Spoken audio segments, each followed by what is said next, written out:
Hello everyone.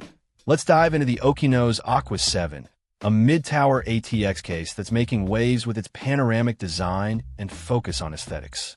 This case is all about showing off your build, and it does so with a 270-degree view thanks to tempered glass front and side panels. The diamond-cut angles add a touch of flair, creating a visually striking display of your components. The Aqua 7 supports ATX, MATX, and IDX motherboards, offering flexibility for different build sizes.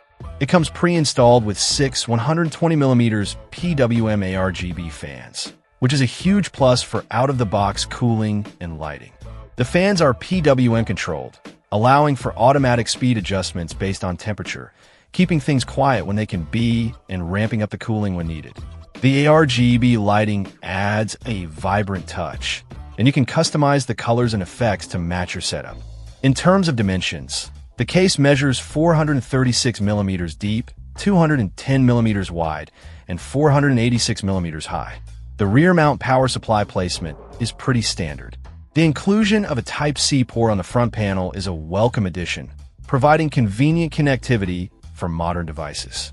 Overall, the Okinos Aqua 7 seems to be a solid option for those looking to build a visually appealing gaming PC without breaking the bank. The panoramic design, pre-installed ARGB fans, and Type-C port make it a competitive choice in the mid-tower market. Check out the video description for updated price. And thank you for watching this video.